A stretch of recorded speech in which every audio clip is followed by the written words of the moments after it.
Step 1, wake up, really gonna rise with the sun. Step 2, get some good, some food in you. Step 3, think real hard about what you wanna be. Step 4, everybody just do your thing. Wake up, today's gonna be a good day. Wake up, today's gonna be a good day. Wake up, today's gonna be a good day. Wake up, today's gonna be a good day. Wake up, today's gonna be a good day. Wake up, today's gonna be a good day. Wake up, today's gonna be a good day. Wake up, today's gonna be a good day. Yo, set your affirmations, aspirations. I got shit to do, the aftermath of preparation. Good food, good mood, blood in circulation.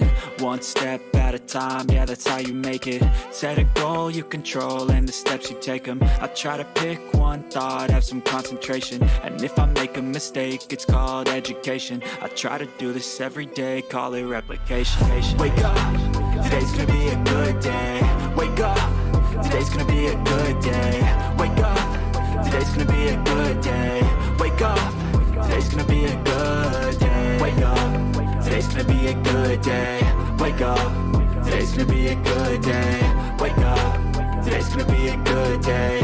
Wake up, today's gonna be a good day. So life ain't easy, yo, I think there's a reason though. Ups and downs, just like every different season, yo. Sometimes I'm high, other times I'm barely breathing, though. I always gotta fight and hide from the demons, yo. Negative thoughts are poison, they rot. Head full of flies, so here come the clouds. They'll never stop unless I can swap all the bad for the good in my head when I'm lost. Yeah, so I'ma fake it till I make it.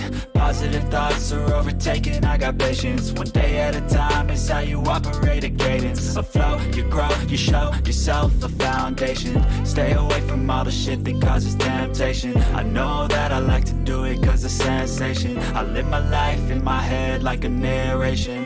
Don't expect greatness, do my best, man, I'll take it.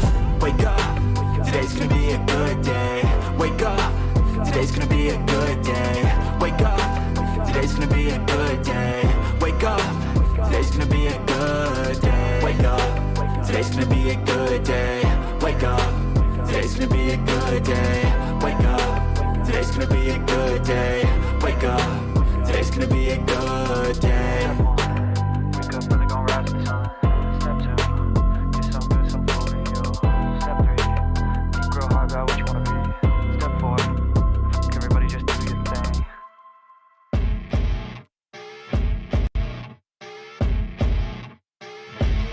As you wake up in the morning, you want to find the latest, greatest information about criminal cases and have an intuitive conversation about the suspects associated with these cases.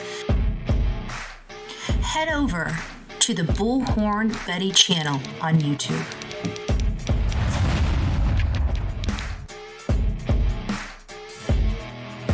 Get breaking news right here on the Bullhorn Betty channel. Welcome to the Bullhorn Betty Coffee Club. Enjoy your stay and enjoy your day.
my beautifuls, my coffee beans. I hope you guys are doing well today. I am Bullhorn Betty. We're covering the case of Nancy Guthrie. We've got a lot to discuss. We're zooming in on one development that has us, as well as the community, pretty rattled. We already know that the investigators have been pretty aggressive with search warrants in the case, and a car connected to the family was towed under a process, of a warrant, under warrant from, or according to Sheriff Chris Nanos. And so that had happened days ago. And so now we're hearing that it's standard investigative procedure, and no owner was publicly named. No suspect has been publicly named. There's been no person of interest identified so far in this case, even though we're rounding day 8. So where are we specifically in this case? Now we're seeing something much, much different. Is it because they got some stuff back from that vehicle that they took in? I don't know. But what we're seeing, a much more intensive forensic sweep of a second family-connected location, and this is Annie Guthrie's house. We've got journalists and live streamers on the ground describing repeated flashes of cameras inside the home. We've also have one talking about a black light or a blue light source being used in darkened room. These are classic indicators detailed a methodical forensic examination, not just detectives stopping by and asking more questions. So the big question is, what sends law enforcement back to Annie's house at night with cameras popping and alternative light sources out? Remember, in parallel to all of this, investigators have also been dealing with a series of messages that look and feel like ransom-style communications. A local station and other outlets received an alleged ransom note with deadlines, and then new messages came in through the same tip infrastructure using a similar kind of secure server to hide the sender's location. The FBI and Pima County Sheriff's Department have publicly confirmed that they're analyzing that new message for authenticity, and an investigator, a law investigator resource or source, has said a primary search warrant of Nancy's own home has already been amended 3 different times as leads are coming in. So here's one plausible scenario. New information, whether from a second message, from earlier ransom-style contact, or from digital forensic footprints or points investigators that point investigators toward other addresses and vehicles that sit closely in Nancy's orbit, that could absolutely justify going back to a related home with a fresh or expanded warrant. Another possibility, which is what has everybody so rattled, is that the lab work from the first batch of evidence came back with questions. This initial scene at Nancy's house gave them confirmed blood that belonged to Nancy, and investigators said the DNA is a key part of this case. If technicians or lab analysis found any transfer evidence such as DNA, fibers, unknown biological traces in or out or on the vehicle linked to Annie that didn't logically fit, that wouldn't be exactly what would trigger this more intrusive light-assisted forensic sweep of her home. So we heard early on that a family member might be very suspicious at this point, and we've gone into that, and we'll dive into that a little bit more deeper in. But then there's this tech angle. We've all seen the footage, FBI agents pulling down a wired device with a small solar panel from Nancy's property, then rushing straight back into the house after it came off the wall. We still don't know whether that device truly was a camera or a sensor or something more unusual. But if any device like that, or any phone, smartwatch, router log, or IP address traces suggests movement or contact that intersects with Annie's residence, investigators would be obligated to follow that line. That's how multi-location forensic puzzles get built in real time. I'm a little iffy with this new revelation of information. I will be honest with all of you. The key detail here isn't just that they went back, it's how they went back. Black lights, forensic photography inside a family member's home, implying they're not just looking for paperwork or electronics. They're hunting for trace evidence. They're hunting for diluted or cleaned blood, bodily fluids, wiped down contact points, door handles, floors, upholstery. Guys, this is as serious as it gets. Places where an abducted person or a perpetrator might have briefly been, or that contains trace evidence. That doesn't mean they found that kind of evidence there. It does mean they're concerned enough about the possibility to treat Annie's house like a potential evidence-bearing scene, not just a place to sit down and chat. Okay, so again, this has been quite a quite concerning revelation. So I want to be clear about a few things, because there's a lot of coverage out there, and this is where things start getting a little reckless. Number one, the sheriff has said publicly that as of now, there is no identified suspect, no named person of interest in Nancy's disappearance. Two, when the car connected to the family was first towed, Nanos emphasized that it was standard practice under a search warrant, part of the scene, not publicly declared that the owner of the car had done something criminal. But with that being said, the caveat is, it is my understanding that Annie's car was taken from her home, towed from her home, not the initial crime scene, which would be Nancy's house. So there's some confusion with all of that really does need to be clarified with relation to her car. If her car was taken from Nancy's house, in all fairness, it would most likely be more standard procedure than if they got a warrant to obtain her car from her house. So when we talk forensic teams going into Annie Guthrie's house, we're not saying Annie Guthrie is a suspect. We are saying her home appears to fall inside an evolving map of locations that investigators might think hold evidence. In cases this high profile, that alone is serious and concerning. And it absolutely changes the way we think about the scope of the investigation.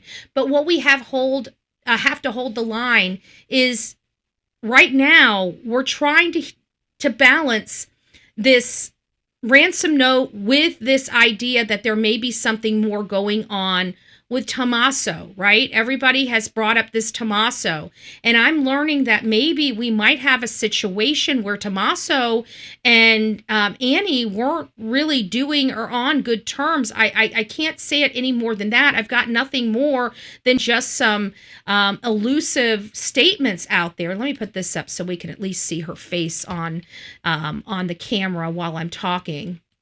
So the more, the more this turns into a multi-location, multi-warranted case, the more critical it becomes not, crowdsource a villain based on who the cameras show up around. But at the end of the day, we're seeing a very, very clear box, right? We're hearing Nancy's home, we're hearing Annie's home, and we're hearing about two gas stations that one is kind of in between their home and one is about 20 minutes away. So I think that this is very, very interesting as well. And we're going to get into it. As soon as I'm done with my intro, we're going to dive literally right into everything that is breaking. So just stick with me. So where does this leave us? On one side, we have an elderly woman's home clearly treated as a violent crime scene with her blood confirmed there and her doorbell disabled. And this is crazy. Somebody that felt comfortable enough to be at least at minimum on the outside of that house for 41 minutes in the middle of the night prior to her pacemaker disengaging from her Apple Watch. On the other hand, we now have a vehicle linked to her daughter, processed under warrant, and now her daughter's home itself is starting to look like another secondary scene. So this tells me this is no longer just what's happening inside of Nancy's four walls. It's a series of addresses, devices, and vehicles that keep leading investigators to two very specific locations, which is concerning. You know, from chain of events that took Nancy from her living room to wherever she might be right now. After the break, after this entire breakdown of family dynamic, kind of, sort of, it seems like Tammaso was there, and then all of a sudden, he's been removed. We saw Annie with her husband, and they were covering their face, and then all of a sudden, we no longer see him anymore. And when we saw her with her brother, she wasn't really hiding from the camera. You know? She wasn't really hiding from the camera. Thank you, guys. And I will get to all of you guys in just a second. Thank you, thank you, thank you. All my beautiful prayer angels. So this is kind of where we're at right now, folks. And it's not looking very, very, very well. So let's just go ahead and get jumping into this. As you guys see, we do have some eyes out there. I'm not going to... We have some eyes, okay? It's quite interesting where the eyes come from.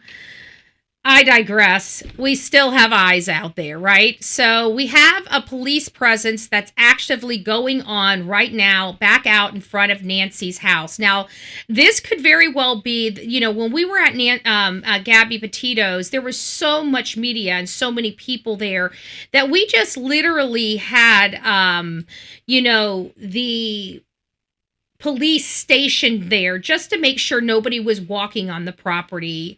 And really, that was it. They weren't doing anything but making sure people stayed off the roadway, you know, to let cars pass. But in this situation, it looks like there's not a whole lot of cars passing through this stretch of roadway. It's pretty much blocked down and locked down and taken over by, you know, whoever the passerbys be. Now, I have seen cars going in and going out, but it's been a tight squeeze. So it seems like the people that aren't interested in this area are using other roads to avoid this area. The only people that are going through here are looky-loos and media right now. It seems, at least that's what it seems to me. I've been watching this stuff for about a couple hours on several different sites, but this is stationed right outside of her house, and we can clearly see that we have Pima County Sheriff there and quite the media circus. Now, I also heard that there is a media circus out in front of Annie's house. You know, I can't, if Annie and her husband had nothing to do with this, those poor people, you know, I really truly do feel terrible about what this family is going through. But at the end of the day, you know, people are keeping their family's name alive, because this isn't a cold case. This is an abduction unfolding in real time. At least that's what the preface is.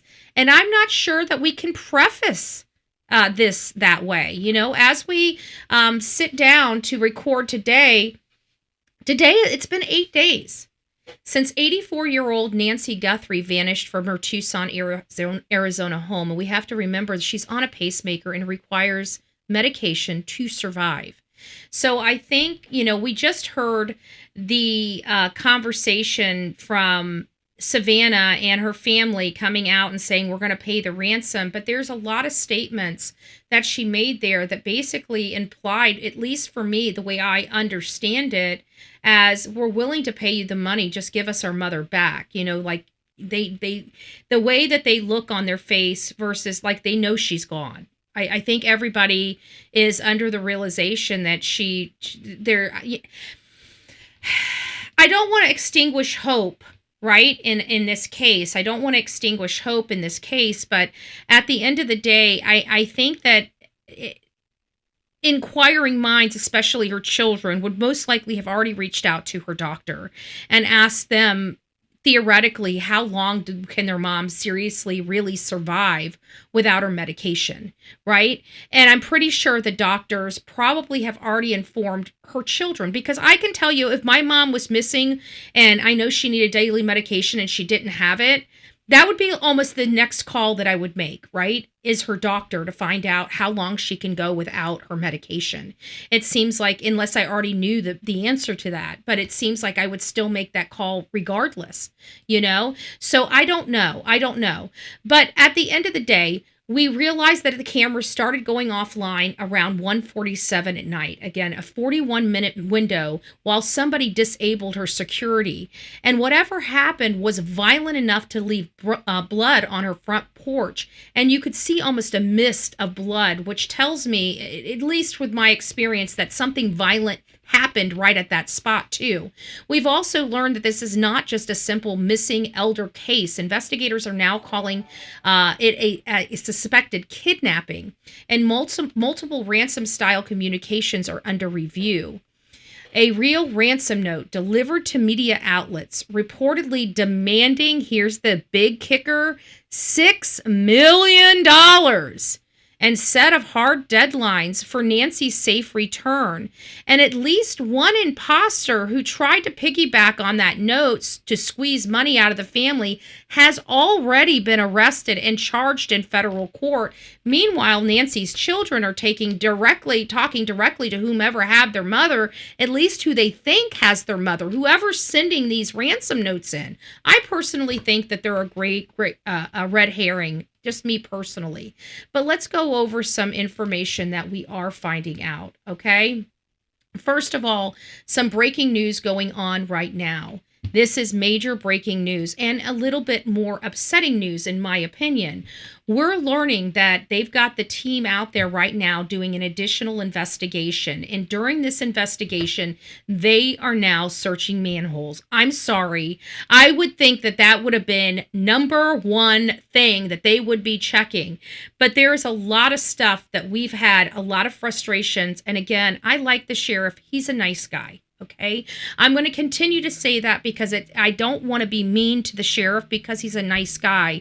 But at the end of the day, we don't need a nice guy. We need a guy that has backbone and balls. That means he's willing to trump an ordinance when an elderly woman's life depends on it. And he didn't. He chose not to. It's stupidity. It's straight up stupidity, but I digress. And then we have them going back and forth to the home, turning it into a crime scene, taking it down, releasing the crime scene, turning it back into a crime scene, releasing. It looks like a hot mess express while all eyes are on this case because this is such a notable woman's family. And now we're learning right here that they never even checked the manholes. You would think that this would have been standard operating procedure, SOP day one. Get the underground rovers in these things with lights and run through them. They did that with Sebastian Rogers' case, and now we're here learning that we don't have this issue. We never even went and looked at these. What if they absolutely find her? I would be pissed, right? So I haven't heard anything about the findings of these manholes. Maybe they're just doing an additional sweep of the manholes. Maybe they already did it. I don't want to assume, right? I don't want to assume. I like facts, but truly a shame if this is their first time checking these areas. You know, this seems like investigation 101. Why are we doing this 8 blessed days later? The whole world is watching this case. The whole blessed world. So let's step back just a little bit, right?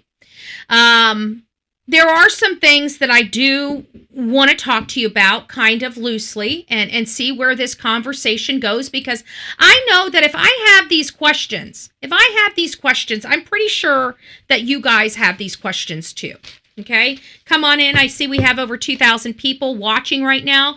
please don't forget to hit that thumbs up button for me as you guys are coming in. We're working very hard to kind of unscrew up this case. We're trying to make sure that we're not putting really opinions in here, that we're just talking about straight facts. We build upon the facts, and we do speculate from time to time, but we like to differentiate between the two, okay? And so there's something that popped up in my head when this came up, okay? It struck me as odd. An 84-year-old woman taking an Uber at night for dinner. You know, I justified that. I assumed that she may not like to drive at night. But you know what? We have to think about this. Why didn't somebody come to her house and pick her up? Why would she have to take an Uber over to the house? But here, more importantly, I think we need to ask ourselves, why was she over there for dinner? Hey, Evan, baby. Thank you. Bless you. And I will get back to you guys and read these for everybody. God, please give Nancy back to this family. Can have some closure. I keep BH Health. So we have her blood health. Yeah, we have her. Love, Bullhorn Betty. Thank you, honey. Thank you, honey.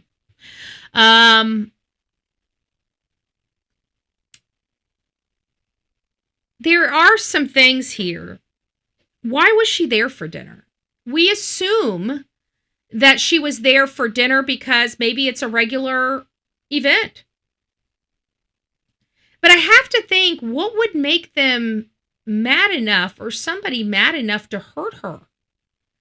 What if this wasn't something they did weekly? What if, you know, in all fairness, now just we're playing devil's advocate here. This is theorizing, okay? We do know she went over to their house, and we do know she took an Uber. Those are factual statements that we heard from law enforcement, so we know those to be true. Now let's kind of expand on that just a little bit. Why did she go over there in the first place? We have not heard that this is a regular event, that this is what they do every single Saturday night, right? And she took an Uber over there versus somebody coming to pick her up, which I find is odd. What if they called her and said, hey, Mom, why don't you come over for dinner? We have something to talk to you about. You know what? What if? I mean, we're playing the what if. This is speculative, folks. I want to keep reminding you guys that this is speculative. We do have facts on our side. We do know she took an Uber and she went over to Annie's house. Why? Right? Why did they go over to dinner? Why did she go over there for dinner? And did she really go over there for dinner? I mean, we say that the reason why we say this is because now that these things are kind of peeking their ugly head out, like we do have a car that was towed by warrant that was belonging to Annie. Now we're having a major forensic event going on in Annie's house. So let's talk about this. I think it's important for us to talk about. Why was she truly there for dinner? What happened? What if? And this is a big if, and this is speculative. So I don't want you guys going and running around and saying, oh my gosh, guess what happened? Yeah, this is not factual information, okay? This is hyperbole. This is conjecture. This is not real. This could be. This is theorization. What if they called Mom and said, hey, Mom, we got something to talk to you about? And then she comes over there and they say, hey, Mom, you know, we're having problems. We just bought this house. We're a little short. There's things that aren't going right, and we need some help. We need some financial assistance. Or we need to borrow $100,000 from you. Can we borrow $100,000 from you? And what if she says, no? Again, we don't know why she took an Uber over to her daughter's house. We're told by her daughter and family that she went over there to play games and eat dinner. We also were told that Sebastian had a time of his life on February 25th, but when we finally got to see the Texas Roadhouse footage, it didn't seem like he was very happy or excited about his entire day by that evening. So, you know, it really does make us wonder, you know, why was she really over at the house? Okay, and I think you guys get my point with that. Now, how did they know that this Los Angeles guy was not the author of the original ransom note?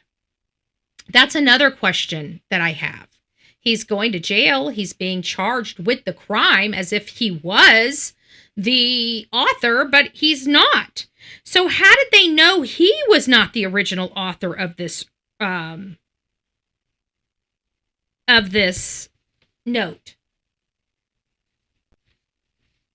Guys, we have over 23, actually just dropped down to 2,000 viewers. 2,000 viewers in the chat right now. If you folks wouldn't mind hitting that thumbs up button and possibly sharing this, that would be great. I really appreciate all your love and support as we walk through this case. This case is pretty interesting, to say the least. So this struck me as odd. Nancy Grace is 84 years old and taking an Uber at night for dinner at her daughter's house.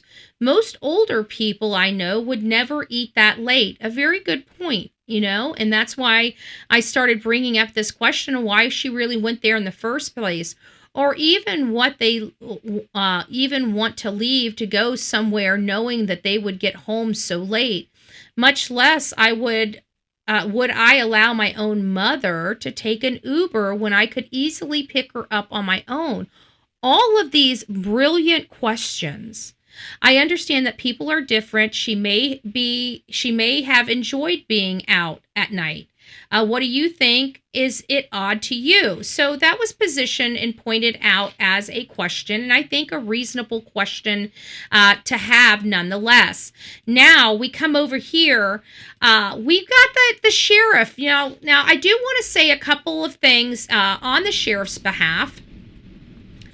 And I want to say some things that I do and I don't like, okay? I feel like, yes, they made a lot of mistakes early on when they couldn't afford to make mistakes. And this is making me feel very, very, very uneasy. While I like the sheriff, I think in all fairness, he's not running the show. Okay, I think the FBI has taken over this investigation.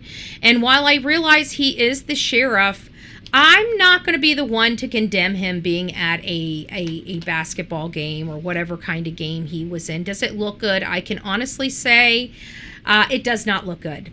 And if this was in my community, I would probably be reaching out to my sheriff, voicing my frustration as well in a situation like this. But I think we're watching this in real time. And in all fairness, he was well over his head in this situation. I think that everybody, when they're running, everybody needs a break and an outlet. I think it's just good. You can't keep running on empty. You've got to recharge your batteries. And sometimes going to a sporting event recharges thy battery. So I'm sorry. I look at this not just from I look at from very, and I'm very critical. You guys know me. I'm very critical of people. Do I like this? No, I don't. Can I justify it? In all fairness, I can justify it reasonably without clubbing the sheriff over the head doing it. I don't like it, but in all fairness, I think I think he's been feeling the pressure since this stuff started. So he's a big boy. He can handle it. But at the end of the day, I'm not going to beat him up over going to a game, even though it does not look good. But I don't think he's really in charge of the show right now. And like as far as the ransom and stuff, that's in the FBI's wheelhouse. It's definitely not in his wheelhouse. So I'm absolutely certain if he was needed at work, he would not be at this game. Okay? So that's where I'm at with all of it. And I just thought I'd clarify it with you because I think it is important. I don't want to go through this because it shows a seat with blood on it. And I know that that's not an issue. That's not from this case. I don't know where that came from. But it does, talk about their marriage being fractured prior to this is in a stunning revelation that sets the rock that already shattered the Guthrie family to its core. Explosive new details have emerged, exposing the crumbling marriage of Annie Guthrie and her husband Tommaso Cioni, with insiders claiming the pair quietly separated almost a full year ago. So, and this was for clashes over money, family secrets, power struggles. Now, again, this is all, thank you, Texas woman. I appreciate the love and support. This is, I don't know how I feel about that. I can't source this stuff, but it is something that I did want to bring up. They said that they would pay. And also in their ransom, I want to talk about this. Listen to this stuff right now, and we'll talk about it. We received your message, Okay. and we understand. We understand. We beg you now to return our mother to us so that We beg you now to return our mother to us, we can celebrate with her. so we can celebrate with her. It sounds like celebration of life. You see, it seems to me that they are indicating to the ransom person, we hear you, we know you, and I feel like they're saying in this, and excuse me if I'm misunderstanding this, and I don't want to, further any hurt or anything like that, but to me, what I'm hearing here is them saying, we know our mother is dead, we just want her back. Okay, I don't know how many others feel like they heard that same message in between the lines as I did, but that's kind of what I heard in all of this. And I'm praying to God that's not what I heard, but I believe I do too, and it's really sad because we're all talking about this, and this is these siblings' mom. And it breaks my heart that we are dealing with this, but we are dealing with this, folks. So This is the only way we will have peace. This is very valuable to us, and we will pay. this is very valuable to us, and we will pay in celebration. To me, I feel like they're telling this would-be abductor that we know our mother has gone. We just want her back, and we're still willing to pay. We need her back. That's what I'm kind of feeling when I heard that. And so it kind of comes back to, why I brought this up when they say they will pay in the latest plea for their mother's safe return. And I've been watching several different content creators, professionals, such as the Deception Detective, the other news broadcasts where they bring like FBI, former FBI agents and stuff like that. And there has been a mix, some people just focusing on their expertise in hostage negotiations and ransoms and stuff like that. And, basically discussing their expertise in a situation like this and going down that rabbit hole, acknowledging that the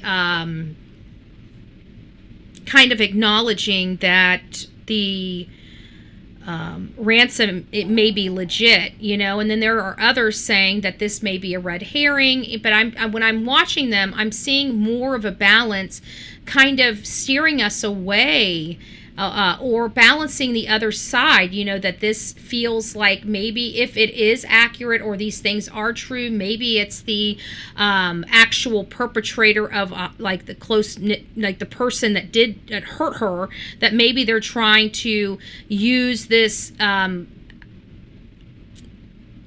ransom to push attention away from them.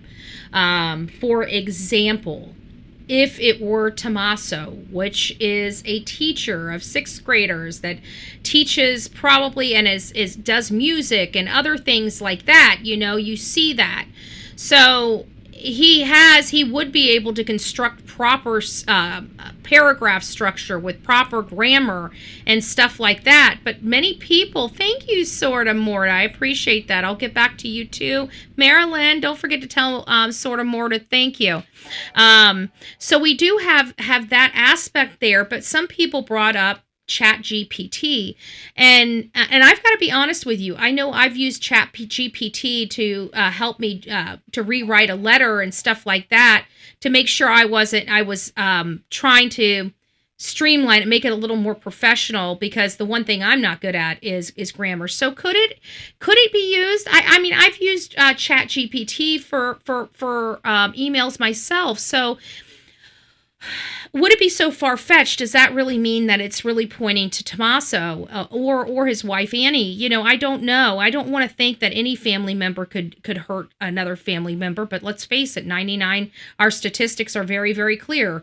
It's most likely somebody that you know that's going to hurt you the worst. So we can't change the statistics. That's just life, you know? So based upon that, we're waiting for it to be somebody that's close to her, not a third-party ransom person.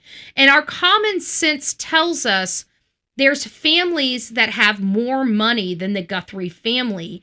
That seems like it would be a little bit easier and not such burdensome to take an 84-year-old woman that maybe somebody else a little more fit, that could be a little more mobile, that wouldn't, you know, have cardiac arrests, you know, while you're trying to get them out of the house type stuff. You know, it just seems like there's other subjects that would be better suited for a ransom is my only point, okay, than this 84-year-old grandmother.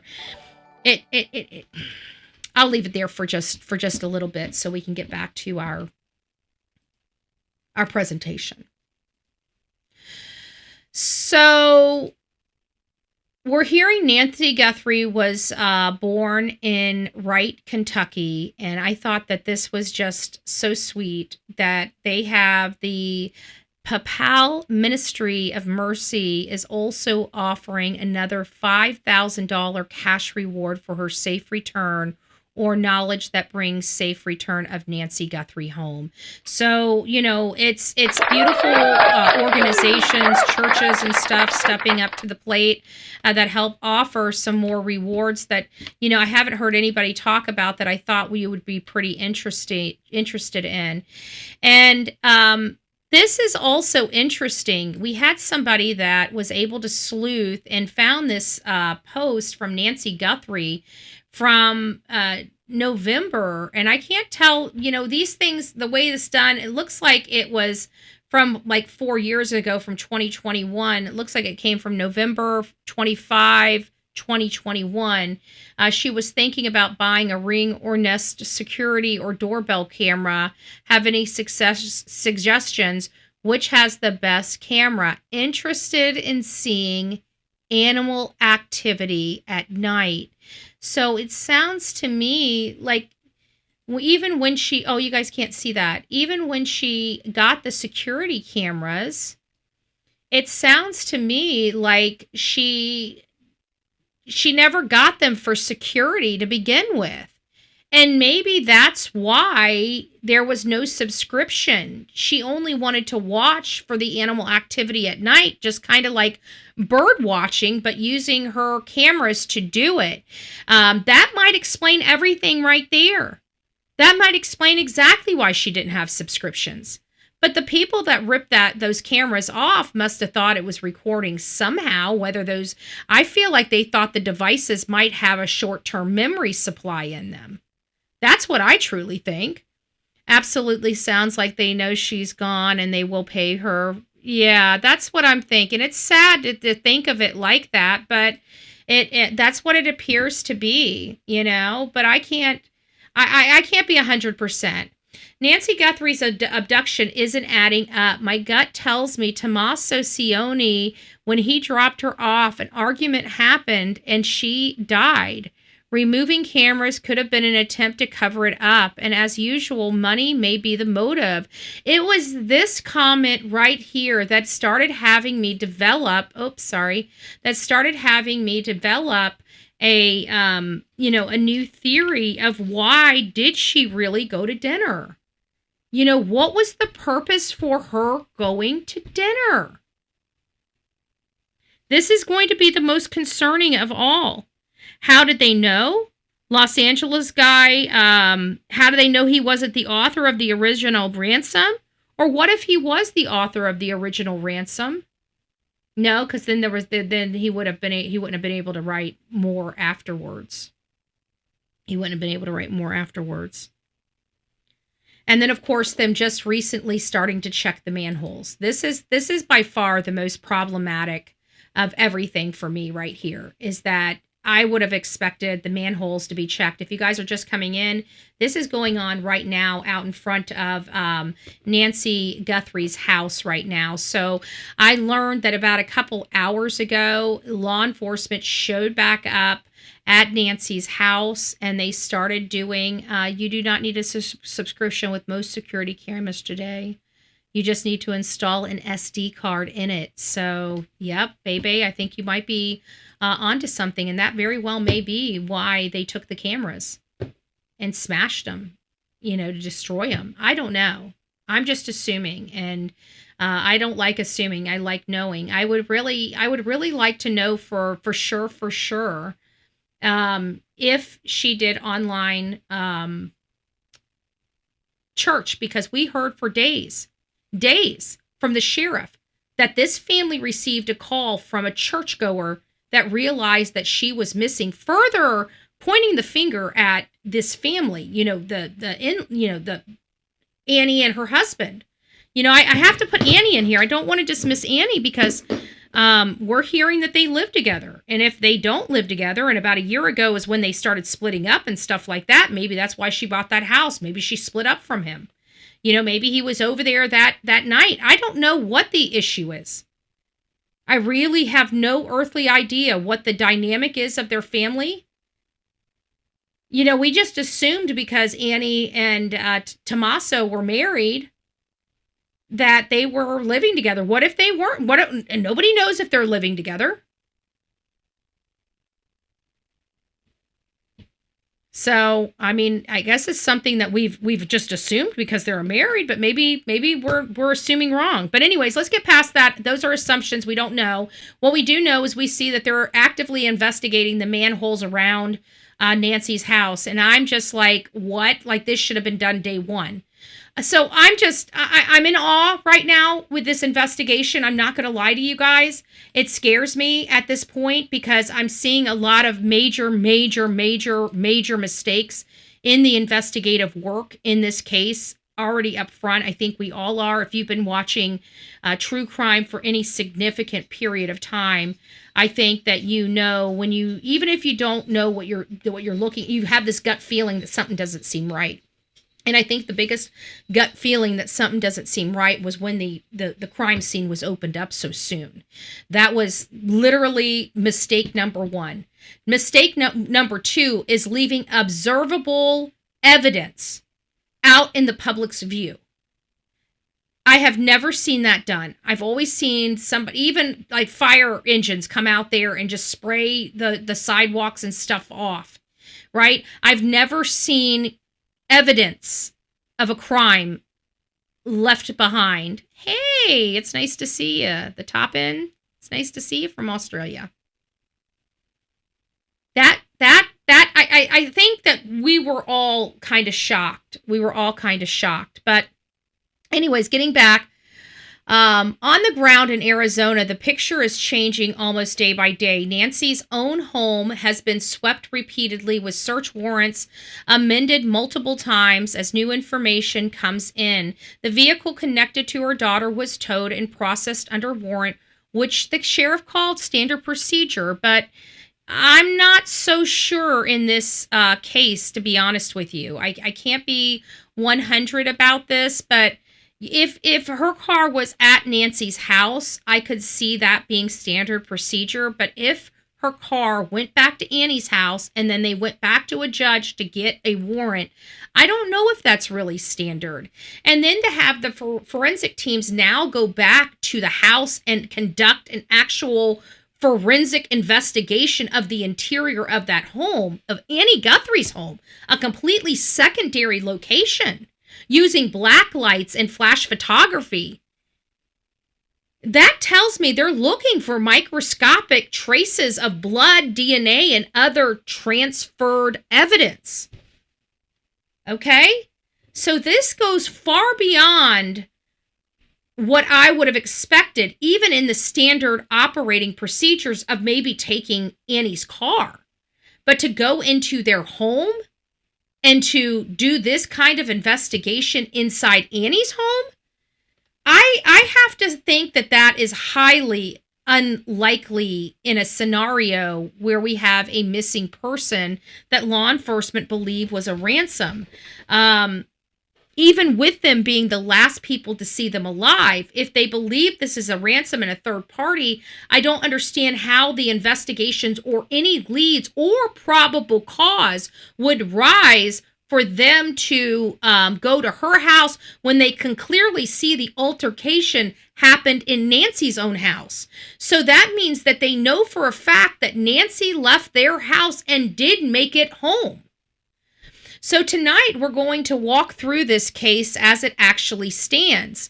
The tight overnight timeline that expanded map of search warrants and ransom notes, both real and fake, because there's a person that's in jail for a fake one, and leading theories. Who might be behind this disappearance of a mother whose daughter sits at the center of America's morning television show, The Today Show? We're going to pull in what law enforcement is saying, what they're not saying, what responsible investigators see when they look at a 41-minute window in the middle of the night that an 84-year-old grandmother disappears. This is not normal, folks, okay? There's nothing normal about this. Now we can still entertain this whole ransom note. But again, if you look at the behavior of law enforcement here, they are looking at very specific areas. They are looking at Nancy's house, and they're looking at her daughter's house. And look, they're looking at a freaking gas station that's right in between them, which is very, very odd. That has an unidentified male as what they're putting it. So we now know it's a male they're looking for. And remember, the sheriff kept leaking, we don't know why he did it. Remember that? And then he keeps walking it back, folks. He keeps walking it back. You know what? While I'm up here, we might as well go ahead and watch the video behind me, because I believe that while I'm talking, we can at least be seeing what's going on the outside of the house out there. Looks like law enforcement is still there. It is a happening place. It is a happening place there. So, and I see that there's a lot of people. They can go down the road. I gotta tell you, this whole thing that I'm looking at reminds me so much of Gabby Petito and how people were coming in and out, how they were slowly driving by just to, show respects, pray over it, whatever people do, whatever moves people, that's what they were doing. So anyways, we can get back to that. So while I go through all this, so let's go through this whole scene, timeline, and warrants, right? So you see a timeline where the doorbell camera disconnects at 1:47. There's a motion alert at 2:12. Then a pacemaker drops off at 2:28. What does that sequence say to an investigator, How much planning does it take for someone to disable a doorbell camera and move in that 40-minute window? These are things that we have. Oh, brown chicken. Well, welcome to this crazy family we call the Coffee Club. I love the heart. Love the heart. Nice to see you.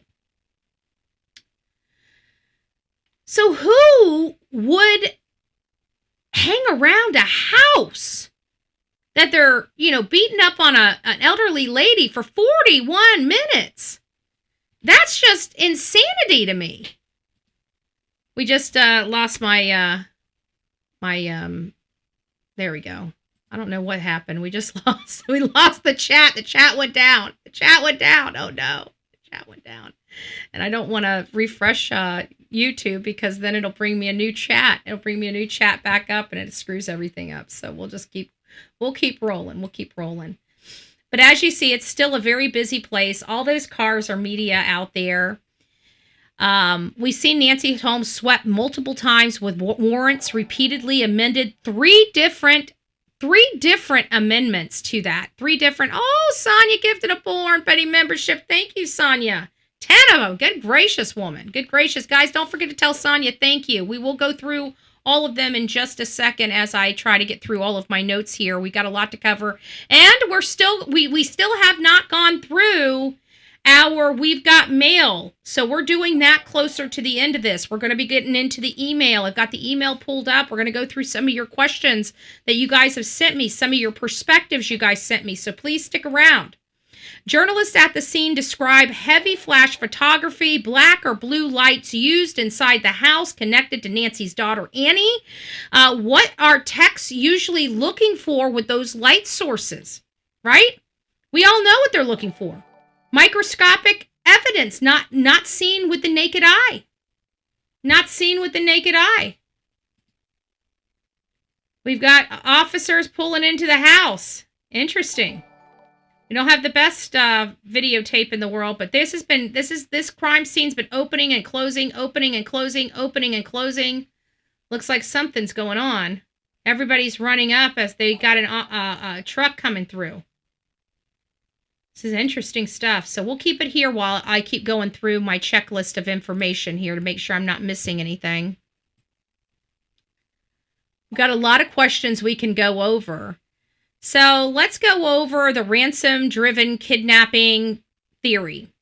If we take $6 million ransom report at face value, how likely is it Nancy's abduction is primarily about money versus some other motive that happens to use the ransom as a cover?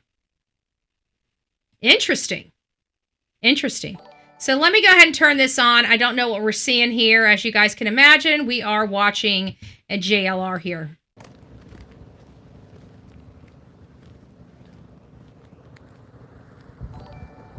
This looks like Annie Guthrie's house. So they're stationed up out of Annie Guthrie's house. I've been thinking Nancy's house, but it's Annie Guthrie's house. I think they're all stationed there waiting for an arrest. Neighbor's door. Why? Maybe they got information or something. There's nobody there. Maybe it's unrelated.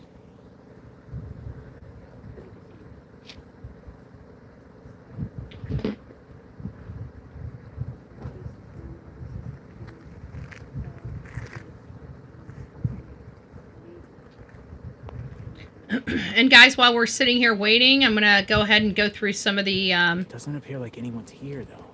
I don't think anybody's there. That's why they got the security.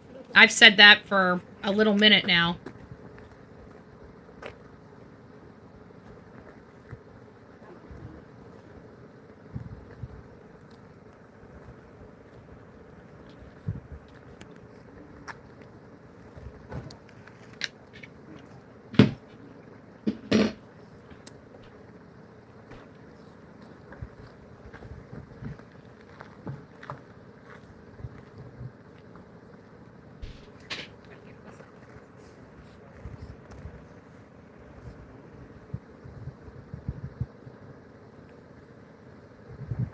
This is interesting. I wonder what's going on. Anybody got any ideas? Wow. Okay, we want to go through some... Up too. The drone is up.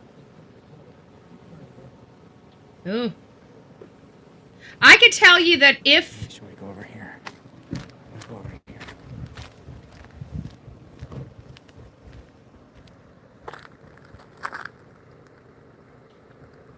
If this is a warrant for an arrest, they would come with a lot more cars. Okay, so we're not looking at something like that, but we are, you know, obviously it is curious as to what they're there for. So this is at the top of the hill. So this is the cul-de-sac in front of Nancy's house. Ooh, they are at Nancy's house. The far top home. Two of them rolled in here.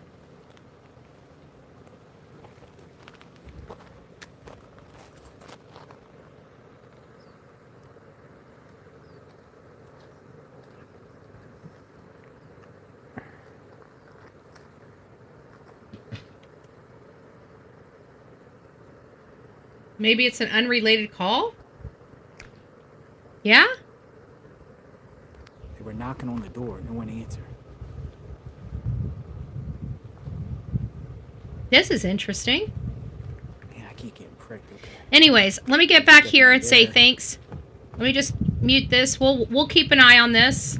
I'm just going to turn it down no, I'll leave it up so you guys can listen to it. But happy Saturday, everyone. I hope everyone is having a good day. Prayer for the Guthrie family. Much love to BHB and everyone. And Delilah, thank you so much. Let Them 66 says hello. I hope everyone is having a great... You never know what's going to happen with all this action.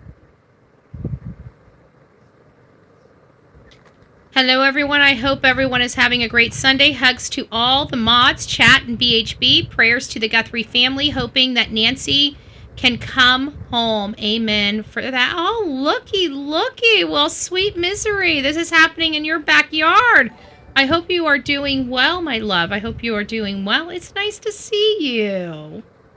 Aw, hugs and love.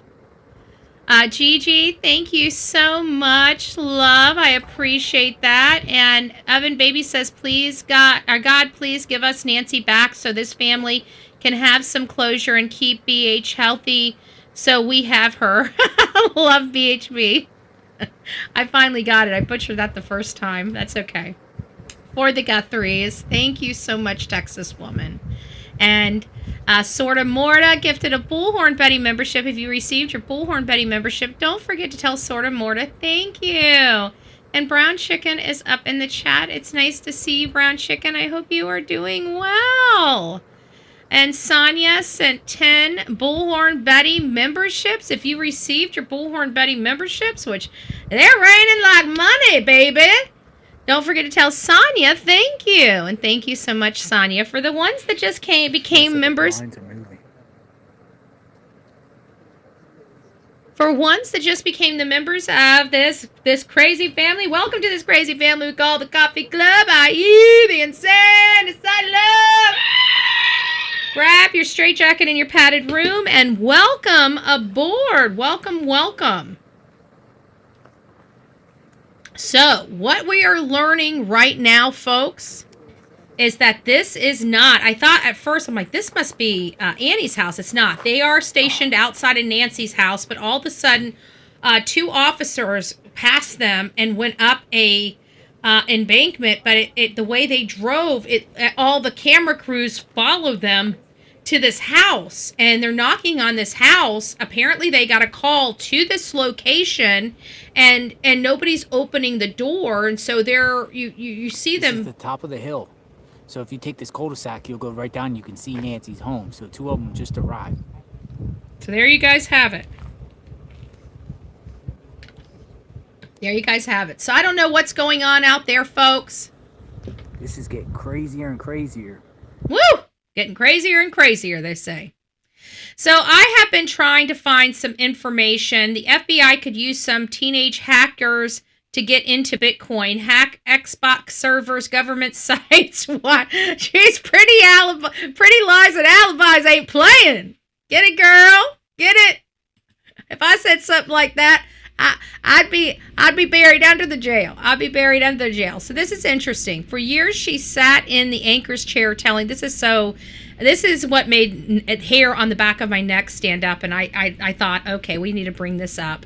For years, she sat in the anchor's chair telling other people's tragedy. And today, the tragedy is hers. Like, that's just earth-shattering. You know, just that sentence right there is so earth-shattering. NBC, Nancy Guthrie's abandoned her reporter's composure to beg the kidnappers holding her 84-year-old mother, Nancy, to show mercy. She is not a pawn. She is a grandmother. She needs her medicine.